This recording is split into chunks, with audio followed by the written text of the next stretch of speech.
Remember, I was born 8 years after independence, and India was still trying to figure out who it was and trying to figure out the role of women in society.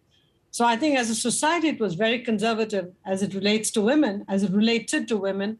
But in my family, the men in our family basically said, we want the women to dream, we want them to soar, do whatever they want. And my poor mother, who was bound by social norms but still wanted her kids to soar, had one foot on the brake and one foot on the accelerator. And the combination of my grandfather, father, and my mother were 3 feet on the brake, on the accelerator, and 1 foot on the brake. And that's why we were allowed to do whatever we did. What was interesting, though, was that when you joined PepsiCo, the 15 top jobs were all held by white American men. But I get the impression that they made you feel quite welcome, at least to your face. I think that almost all of corporate America, lacked diversity because there weren't enough diverse people who'd come in and risen in companies. They went out of their way to make me feel welcome, starting with the CEO and every executive. They were determined to make sure that I had the support, I had the developmental opportunities and the stretch assignments to thrive in PepsiCo. And I'm, very grateful to what they did because, when you're in such a senior position in a large company and you're so different, it's tough to assimilate. But they made it a point to make sure that they gave me a helping hand. Now, you were just the 11th woman to head up a Fortune 500 company and the first woman of colour. The media were quite cruel to you, caricaturing you in a sari, even though you hadn't worn one for many, many years. Well, they sort of pigeonholed me and said, I was sari clad, and they said that I was walking around bare feet and singing. It was all an over-exaggeration because I never wore saris to work, except in an interview I had early in my days when I left Yale. And I kicked off my shoes because the heels hurt after 5 p.m. I thought that was okay. And I walked around bare feet on the carpeted floor. And when you're exhausted at 6 or 7 in the night and you're still working, I hummed a tune. I don't know where this myth about the sari-clad, barefoot, singing CEO suddenly became larger than life. But you know what? It made for good stories. That's all right. Very, very almost obsessed these days with ESG issues. But you were quite early onto the health and well-being piece at PepsiCo. And I gather it was because of something that happened at your daughter's birthday party. Well, two things that happened. One is when I looked at the big mega trends that were going to impact the consumer industry and food and beverage companies in particular, I realized that there were multiple steps we had to take to future-proof the company. And one was the trend towards health and wellness. It was very important that we transform the company to meet the changing consumer and to meet the changing environmental requirements of businesses. But more importantly, a more immediate manifestation of that behavior was when a young kid came to a birthday party and she was dying to drink Pepsi.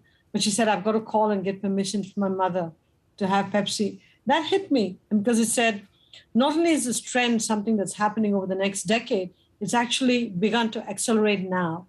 And for me to make sure that our company stayed incredibly successful, I had to future-proof this company by transforming our portfolio into offering a range of products that were good for you, better for you, and fun for you. So therein started the big transformation of the portfolio. You also saw off the activist investor Nelson Peltz. Not many people do that. Actually, I saw off 2 activist investors. And I think if you look at what activist investors have to say, scrutinize their white paper, they actually give you free consulting.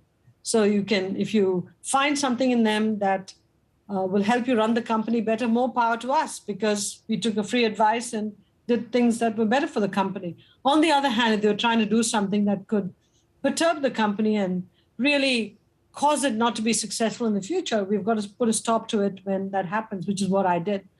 But I did it with respect. And Ralph Whitworth of Relational stayed a dear friend until his untimely passing. And Nelson Peltz remained a friend post the activist entry and exit from PepsiCo. So I think there's a way to deal with activists with great respect and remain, good acquaintances with them. Looking at the book, it's obvious that you've made a lot of sacrifices over the years, sort of imploring letters from your daughters telling you to come home early from work. You missed a friend's funeral on one occasion. Are these the sort of things that hold women back from the C-suite? I think it should hold men and women back because I think child rearing is a joint responsibility. And we've made it too much a female responsibility as opposed to a family responsibility. And I think that in a time when women are so smart, they're getting all the top grades, they're hungry, they want to work, they want to contribute. If the economy is going to use the talents of everybody in the economy, we're going to have to find a way for women to also engage in paid work and contribute to the economy because they represent an awesome talent pool. Somebody once told me, talented women represent the greatest emerging market opportunity in all our countries, within our countries. So I'm not saying they must. I want to give them the choice to go to work if they so choose to. And given that, I think it's important that husband and wife both feel the loss of not doing something with the kids. On the other hand, I will say something to you, Ian. When you come home and you're home all the time, the kids go off to watch TV or work on their social media. And it's like, wait a minute, I thought you wanted me home. Where are you? Oh, Mom, we just want you around. So it's one of those things where damned if you do, damned if you don't, because if you're home all the time, it's like Mom's bugging us. If you're not home, it's like, I wish Mom was home. I think nowadays they're beginning to say Mom or Dad. Yeah. And I think that's what we need to get to.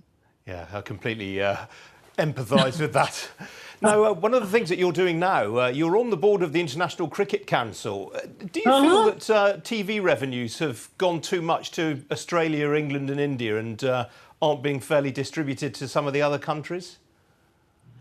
Well, this has been an age-old problem for a long, long time. India is a big, big media market because it's a cricket-crazy country in a nice way. And, next to religion, cricket is the most important thing in India.